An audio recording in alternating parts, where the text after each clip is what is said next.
Halo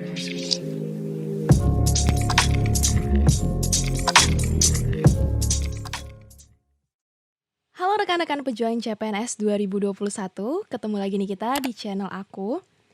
Nah teman-teman, aku mau ngucapin terima kasih banyak nih untuk kalian yang udah setia di channel ini, dan tentunya juga udah mendukung berkembangnya channel ini. Aku harap dengan adanya channel ini bisa memberikan manfaat dan tentunya informasi-informasi yang menarik dan penting untuk teman-teman semuanya. Nah, di videoku kali ini kita akan membahas tes wawasan kebangsaan. Tepatnya terkait penerapannya dalam kehidupan sehari-hari. Karena kan teman-teman infonya untuk soal tahun ini ya, terkait penerapan, kemudian soal penalaran ya, itu banyak keluar nih di soal TWK tahun ini. Nah, makanya kita sekarang coba berlatih sama-sama ya teman-teman. Kita langsung mulai aja ke soal yang pertama.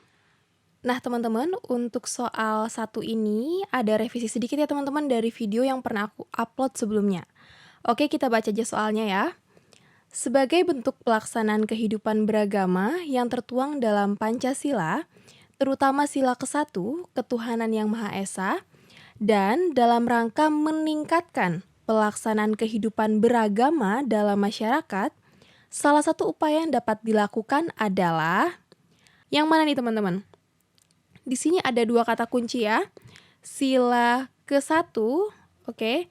Kemudian meningkatkan pelaksanaan kehidupan beragama dalam masyarakat. Yang mana teman-teman yang paling tepat? Oke, yang paling tepat itu jawabannya adalah yang E ya teman-teman. Menyelenggarakan kegiatan keagamaan dan mendukung terlaksananya kegiatan agama lain. Nah teman-teman, kenapa nih kita pilih jawaban yang E? Kita lihat teman-teman, menyelenggarakan kegiatan keagamaan ini tuh sebenarnya merupakan butir dari sila pertama teman-teman. Khususnya terkait ketakwaan kepada Tuhan yang Maha Esa, oke? Kemudian poin mendukung terlaksananya kegiatan agama lain, sebenarnya ini juga merupakan salah satu butir di sila pertama ya, karena di situ dinyatakan gimana sih kita untuk membina kerukunan nih ya, membina kerukunan antar pemeluk agama ya, dan di sini juga kita berbicara terkait dengan toleransi kita. Ya teman-teman, jadi jawaban yang paling tepat itu adalah yang E, oke? Kita lanjut ya teman-teman ke soal berikutnya. Oke, nah kalau teman-teman lihat nih, ketemu soal seperti ini ya, teman-teman fokus dulu aja nih ke pertanyaannya, oke?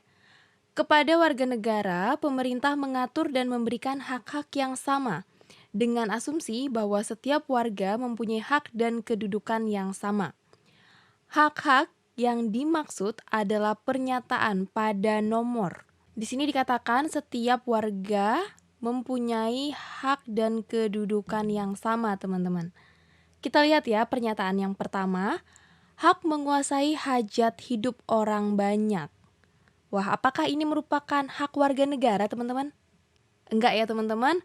Khususnya misalkan nih di bidang ekonomi ini ya, untuk cabang-cabang yang penting dan berguna untuk hajat hidup orang banyak itu dikuasai oleh negara.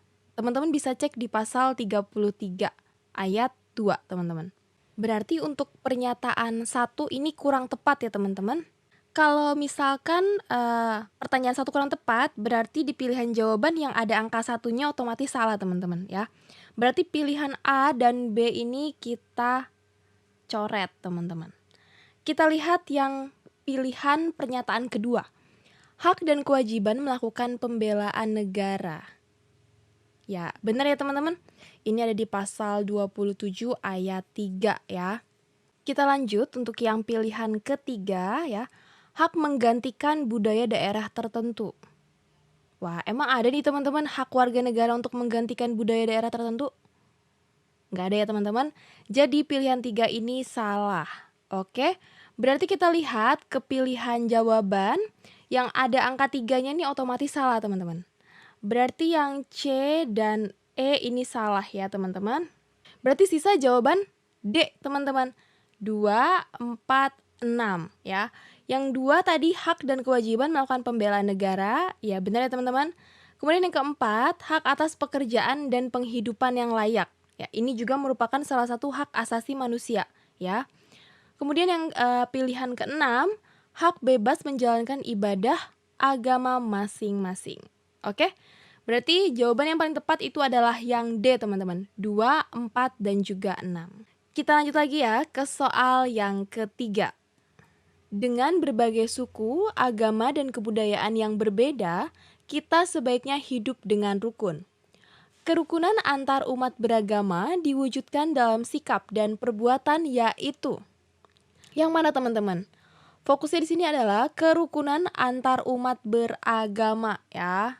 Kalau kita lihat dari pilihan jawaban yang ada, jawaban yang paling tepat itu adalah yang A, teman-teman. Menghormati agama lain dengan tetap teguh kepada agamanya sendiri, ya. Nah, di sini kita berbicara tentang toleransi beragama, teman-teman. Jadi ketika kita menghormati agama lain ya, itu diharapkan dapat menciptakan kerukunan.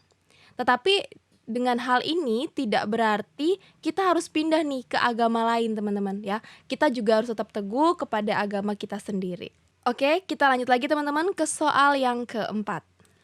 Manakah dari pernyataan di bawah ini yang sesuai dengan sila ketiga Pancasila? Ya. Yang A, kedudukan seseorang ditentukan oleh perbuatannya. Wah, ini lebih condong ke sila yang kedua ya teman-teman. Karena di sila kedua itu kan berbicara tentang kedudukan, kemudian hak yang sama ya tanpa memandang suku, agama, ras, dan juga kedudukan, status sosial, teman-teman. Oke, yang B, kedudukan seseorang ditentukan oleh yang dimilikinya. Wah, ini juga sama teman-teman ya, ini sila kedua ya. Ini merupakan pelanggaran nih dari sila kedua, teman-teman. Kita lihat yang C, manusia mempunyai derajat dan martabat yang sama. Nah, ini adalah penerapan atau pengamalan dari sila yang kedua juga. Kalau tadi yang A dan B itu kan seperti pelanggaran ya teman-teman, nggak sesuai nih dengan sila kedua. Untuk yang C ini justru merupakan penerapan atau pengamalan dari sila yang kedua ya. Yang D, mengirim pasukan perdamaian kontingen Garuda. Nah, waktu itu kan Indonesia mengirimkan pasukan Garuda nih teman-teman ya ke Mesir karena saat itu sedang ada konflik di Timur Tengah ya teman-teman. Nah, Indonesia sendiri ini merupakan bangsa yang menganut sistem politik bebas aktif. Di mana bebas itu maksudnya Indonesia menjalin kerjasama dengan negara-negara lain. Nah, kemudian untuk aktif itu artinya bekerja sama dan menjaga perdamaian dunia, teman-teman. Nah, kalau teman-teman tahu ya, politik bebas aktif yang dianut oleh Indonesia ini merupakan penerapan dari sila ketiga Pancasila, yaitu ikut melaksanakan ketertiban dunia ya. Jadi jawaban yang paling tepat untuk pertanyaan ini adalah pilihan jawaban yang D, teman-teman. Sedangkan untuk yang E, kaum pria memiliki derajat lebih tinggi. Wah, ini nggak sesuai nih dengan sila yang kedua. Oke? Mengerti teman-teman? Diingat-ingat lagi ya untuk pengamalan butir-butir Pancasila karena soal ini merupakan soal langganan keluar dan di tahun ini juga banyak teman-teman keluar terkait penerapan Pancasila. Kita lanjut lagi ya ke soal yang kelima. Dalam mempertahankan kehidupan serta mengupayakan kehidupan yang lebih baik, manusia hidup bermasyarakat. Dalam hidup bermasyarakat tersebut perlu dijaga keserasian antara manusia dan ketertiban masyarakat itu sendiri. Untuk itu, perlu sikap dan perbuatan. Apakah A, melakukan protes keras jika haknya dilanggar? Wah, salah ya teman-teman. Karena di sini kan pertanyaannya terkait keserasian antara manusia dan ketertiban masyarakat itu sendiri ya teman-teman. Untuk yang B, pengendalian diri gimana? Kita lihat dulu yang C ya. Tekad yang bulat. Tekad yang bulat seperti apa nih? Kurang jelas ya teman-teman. Yang D, semangat perjuangan yang tinggi. Nah, ini juga kurang tepat menurut aku teman-teman. Karena di sini fokusnya adalah menjaga keserasian nih, keserasian antara manusia. Kita lihat lagi yang E, menghormati hak-hak orang lain. Ya, jawaban yang paling tepat itu adalah yang E, teman-teman. Karena dengan kita menghormati hak orang lain, ini bisa menjaga nih keserasian antara manusia dan juga menciptakan ketertiban di lingkungan masyarakat itu sendiri. Oke, kita lanjut lagi ya ke soal yang keenam. Hak untuk ikut berperan serta dalam bidang pemerintahan, hak untuk memilih dan dipilih dalam pemilihan umum, hak untuk mendirikan partai termasuk hak-hak warga negara dalam bidang, ya, otomatis ini pasti pilihan jawabannya ini yang D, teman-teman ya, terkait politik. Karena kan kita berbicara tentang pemerintahan, kemudian memilih dan dipilih dalam pemilihan umum ya, kemudian hak untuk mendirikan partai. Nah, kalau misalkan untuk hak di bidang hukum, teman-teman, contohnya apa sih? Ya, contohnya ketika kita nih sedang di pengadilan. Nah, kita punya hak, teman-teman, untuk didampingi oleh pembela ya dalam pemeriksaan di pengadilan. Kemudian kita juga berhak untuk penegakan hukum yang adil, penegakan hukum yang tidak pandang bulu. Oke? Untuk yang B, budaya. Contohnya apa, teman-teman?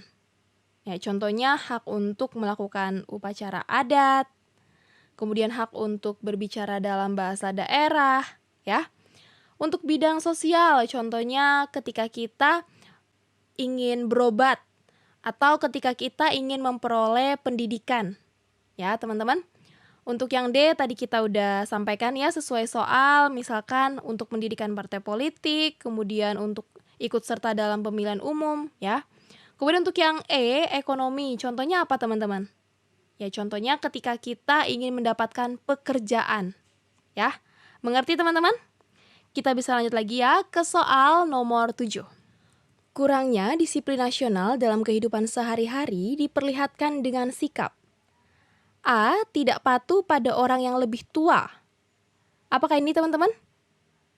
Kurang tepat ya, karena di sini konteksnya itu adalah disiplin nasional, teman-teman. Ya, berarti ini kita coret dulu. Oke, yang B, membayar pajak pada waktunya. Wah, justru ini merupakan salah satu disiplin nasional. Sedangkan pertanyaan kita adalah kurangnya disiplin nasional, teman-teman. Berarti pilihan yang B ini kurang tepat ya. Kita lihat yang C, membersihkan lingkungan. Wah, ini juga merupakan salah satu disiplin nasional ya. Berarti C kurang tepat nih untuk soal ini. Kita lihat yang D, tidak menghadiri undangan rapat dalam perkumpulan. Wah, ini juga nggak ada sangkut pautnya nih, teman-teman ya. Yang E, membuang sampah tidak pada tempatnya. Wah, ini dia jawabannya, teman-teman. Karena kan kita sebagai warga masyarakat ya, kita wajib nih membuang sampah pada tempatnya. Kita wajib untuk menjaga kebersihan ya. Ketika lingkungan rumah kita bersih, rapi, itu kan menjadi enak dipandang ya, teman-teman. Dan tentunya juga bisa mengurangi potensi adanya penyakit ya yang disebabkan oleh tumpukan sampah misalnya, teman-teman. Oke, sekarang kita lanjut lagi ke soal yang berikutnya. Dalam melaksanakan sila-sila yang terdapat dalam Pancasila, terutama sila ke-1, bentuk keimanan dan ketakwaan terhadap Tuhan Yang Maha Esa dapat ditunjukkan dengan A. Menghormati sesama. Apakah ini, teman-teman? Ingat pertanyaannya adalah bentuk keimanan dan ketakwaan ya. Menurutku ini kurang tepat. Kita lihat dulu yang ke B. Suka menceritakan keburukan agama lain. Wah, apalagi ini ya, teman-teman. Kalau yang akan menghormati sesama, ini konteksnya apakah keimanan, ketakwaan? Kayaknya enggak juga ya, teman-teman. Sekarang kita lihat lagi yang ke C, taat terhadap ajaran agama yang dianutnya. Wah, gimana? Oke, kita lihat yang D, memandang setiap permasalahan jika ditinjau dari segi ajaran agama. Wah, ini juga menurutku kurang tepat ya, teman-teman. Kalau yang E, memahami segala perbuatan yang dilarang agama. Apakah ini akan meningkatkan ketakwaan nih? Apakah ini merupakan bentuk dari keimanan?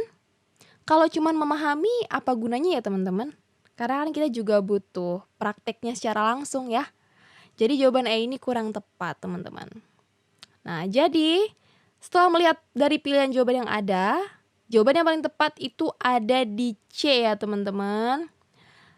Taat terhadap ajaran agama yang dianutnya, ini merupakan bentuk dari keimanan dan ketakwaan kita kepada Tuhan Yang Maha Esa, ya. Taat di sini berarti kan dia tahu teorinya nih, dia paham nih gimana sih ajaran agamanya, kemudian dia mau melaksanakannya. Gitu teman-teman. Oke? Kita lanjut lagi nih ke soal nomor 9. Oke teman-teman, kalau ketemu soal seperti ini ya, ingat fokus dulu ke pertanyaannya teman-teman ya.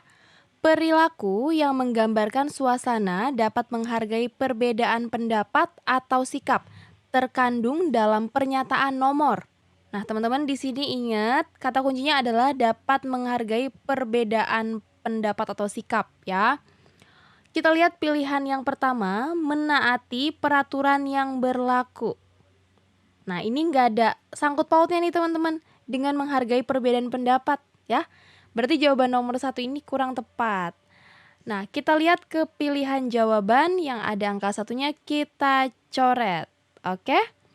Kita lihat pernyataan yang kedua, melaksanakan apapun hasil musyawarah. Gimana teman-teman? Ya, ini termasuk ya menghargai perbedaan pendapat. Oke, yang ketiga, membicarakan calon presiden yang dijagokan seseorang. Wah, ini juga nggak ada sangkut pautnya teman-teman dengan menghargai perbedaan pendapat. Oke? Yang keempat, menginterupsi pendapat pimpinan yang keliru dengan mengangkat jari terlebih dahulu. Ya, ini juga termasuk teman-teman ya, menghargai perbedaan pendapat. Nah, dia ini udah mencoba untuk menggunakan kode etik nih ketika dalam musyawarah ya, dia mengangkat jari terlebih dahulu kemudian ia menyampaikan pendapatnya. Oke? Sekarang yang kelima, mengikuti acara siaran televisi sore hari. Wah, ini nggak ada sangkut pautnya ya teman-teman ya, dengan menghargai perbedaan pendapat. Oke, yang keenam, menerima sanggahan atas usul yang kita lontarkan. Gimana teman-teman? Ya, ini termasuk ya menghargai perbedaan pendapat. Berarti jawaban yang paling tepat itu adalah 2, 4, dan juga 6 teman-teman. Maka pilihannya ada di D ya. Sekarang kita lihat lagi soal berikutnya. Realita yang sering terjadi saat ini adalah eksploitasi orang tua terhadap anak untuk membantu mencari nafkah, pembantu rumah tangga, disiksa dan tidak diberi gaji, sekelompok orang menerima perlakuan diskriminatif, mengalami tindak kekerasan atau perlakuan hukum yang tidak adil. Realita seperti ini menunjukkan bukti bahwa masih banyak terjadi. Nah, teman-teman, ini lebih condong ke pilihan jawaban yang E ya, pelanggaran terhadap hak asasi manusia. Nah, di sini konteksnya adalah anak. Sedangkan di pasal 28B ayat 2, teman-teman, setiap anak itu berhak nih atas kelangsungan hidupnya, tumbuh dan berkembang, serta berhak atas perlindungan dari kekerasan dan diskriminasi, ya. Jadi ketika ada nih orang tua yang menyuruh anaknya, anak di bawah umur nih, masih SD misalkan, untuk menjadi pengamen jalanan ya, atau untuk menjadi tukang minta-minta. Nah, ini sebenarnya termasuk pelanggaran dari hak asasi manusia si anak itu, teman-teman. Oke, paham ya? Kita bisa lanjut lagi nih ke soal yang berikutnya. Semangat dan komitmen kolektif kebangsaan diperlukan untuk memperkuat NKRI, misalnya melalui bela negara. Peserta didik dapat melakukan bela negara dengan cara. Oke, ini kita membahas tentang bela negara lagi teman-teman. Di videoku sebelumnya, aku udah buat juga nih penjelasan dan juga latihan soal terkait bela negara, cinta tanah air, nasionalisme, ya, dan juga patriotisme. Silakan buat yang belum tahu, silakan teman-teman tonton ya. Oke, kita lihat lagi nih ke pilihan jawaban yang ada. Aktif dalam Karang Taruna. Apakah ini teman-teman? Peserta didik nih, bukan dalam lingkungan rumah teman-teman ya. Jadi menurutku jawaban yang A ini masih kurang tepat. Kita lihat lagi ke yang B. Rajin belajar hanya saat akan ujian sekolah. Wah, ini juga kurang tepat ya teman-teman, karena belajar tuh nggak cuman hanya mau ujian doang. Ini tipe-tipe belajar anak-anak SKS nih. Waduh, oke. Kita lihat lagi ke yang C, berperan aktif dalam kegiatan di lingkungan masyarakat. Wah, ini juga kurang tepat ya teman-teman, karena yang di sini konteksnya adalah peserta didik. Jadi konteksnya itu lebih kepada gimana peserta didik dengan sekolah ya, ketika di sekolah maupun ketika di rumah, tapi konteksnya ini tentang belajar ya. Kita lihat yang D, memperhatikan penjelasan bapak atau ibu guru saat jam pelajaran. Nah, ini merupakan salah satu penerapan bela negara, teman-teman ya. Karena kan teman-teman kalau ingat bela negara itu kan adanya kegiatan kita nih yang sesuai dengan profesi kita. Ketika kita menjadi peserta didik ya, berarti yang harus kita lakukan adalah memperhatikan penjelasan Bapak Ibu guru saat jam pelajaran. Kalau misalkan kita sebagai warga masyarakat nih, contoh bela negaranya apa teman-teman? Dengan membayar pajak misalkan. Kita lihat yang E, pulang sekolah tepat waktu. Nah, ini nggak ada kaitannya nih teman-teman dengan bela negara ya. Karena kan bisa aja nih ketika pulang sekolah dia masih ada kerja kelompok, kemudian juga masih ada ekstrakurikuler ya. Jadi kurang tepat nih untuk pilihan jawaban yang E teman-teman. Kita lanjut lagi ya ke nomor 12. Bentuk implementasi prinsip gotong royong dalam bidang politik dapat ditunjukkan pada kegiatan. Ingat teman-teman, di sini soalnya adalah bidang politik ya. Oke, yang A, bekerja sama membantu tetangga yang sedang mengadakan hajatan. Wah, ini dalam bidang sosial ya, bukan politik teman-teman. Kemudian yang B, bekerja sama menanam dan memanen padi sawah. Wah, ini juga sosial teman-teman. Yang C, bersama-sama mengelola koperasi. Ini bidang apa teman-teman? Bidang ekonomi ya, karena di sini berbicara tentang koperasi. Oke, kita lihat yang D, musyawarah pemilihan ketua RT. Ini jawabannya ya teman-teman. Ini merupakan salah satu bentuk implementasi gotong royong dalam bidang politik ya, pemilihan ketua RT, pemilihan umum. Oke? Yang E, memaksakan hasil pemilu untuk memenangkan dirinya. Wah, ini bukan merupakan prinsip gotong royong teman-teman ya, tapi ini merupakan pelanggaran nih dari sila yang keempat ya. Ini artinya dia memaksakan kehendaknya sendiri ya. Oke, kita lanjut lagi ke soal ke-13. Salah satu sikap yang mendahulukan kepentingan umum adalah, oke, di sini kata kuncinya adalah mendahulukan kepentingan umum. Yang mana teman-teman? Jawaban yang paling tepat adalah yang A ya teman-teman, karena dia mendahulukan kepentingan umum nih. Mungkin aja jalanan atau rumah yang ia miliki nih masih ada tanah kosongnya nih, tapi ternyata itu merupakan bagian dari jalan umum ya. Ketika jalan umum itu masih tergolong sempit, mungkin aja kan pemerintah akan melakukan pelebaran jalan ya. Nah, tentunya dengan adanya pelebaran jalan ini membutuhkan tanah yang lebih luas gitu. Jadi ketika kita nih pemilik tanah itu dan kita mau menyerahkan tanahnya nih untuk pelebaran jalan, berarti kita udah mendahulukan nih kepentingan umum teman-teman. Oke ya, kita lanjut lagi nih ke soal 14. Dalam acara Jambore Nasional, kamu akan bertemu dengan pelajar seluruh Indonesia. Mereka berasal dari berbagai suku bangsa, budaya, dan agama yang berbeda. Sikap kamu sebaiknya, kita lihat teman-teman. A, berteman dengan siswa yang seagama. Wah, apakah ini? Kurang tepat ya teman-teman, masa kita berteman hanya yang satu agama aja dengan kita? Nggak boleh ya teman-teman ya, karena kan kita tahu bahwa bangsa Indonesia itu sendiri itu punya berbagai suku bangsa, agama, ras, budaya ya. Oke, yang B, bergaul dengan teman satu daerah asal.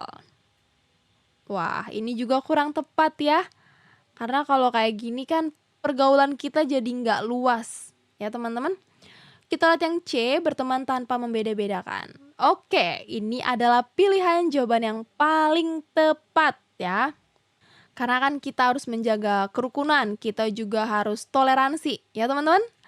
Sekarang yang D, menyendiri menghindari siswa lain. Wah, apalagi ini, apakah kamu orang yang introvert? kurang tepat ya teman-teman, karena kita kan harus mampu untuk berkomunikasi, kita harus menjalin interaksi dengan teman-teman kita, ya. Oke, yang E, memperbanyak dialog dengan pemeluk agamanya sendiri. Wah, ini juga kurang tepat ya teman-teman. Masa kita hanya memperluas hubungan atau komunikasi dengan yang satu agama atau yang satu jenis doang dengan kita? Jadi kurang tepat ya teman-teman. Oke, sekarang kita masuk ke soal terakhir untuk sesi video ini. Kita lihat teman-teman. Dalam musyawarah kelas menentukan objek wisata yang akan dikunjungi pada kegiatan karya wisata, A menyampaikan beberapa usulan. Akan tetapi, usul A tidak dapat diterima dalam musyawarah. Sikap A sebaiknya. Wah, ini udah kayak soal TKP ya teman-teman. Karena katanya juga tahun ini banyak nih soal TWK yang berupa penalaran ya ataupun penerapan mirip-mirip nih dengan TKP. Oke, sekarang kita lihat teman-teman ke pilihan yang A, meminta agar musyawarah diulang kembali. Wah, ceritanya dia nggak terima nih kalau usulnya nggak digunakan nih. Jadi ini kurang tepat ya teman-teman.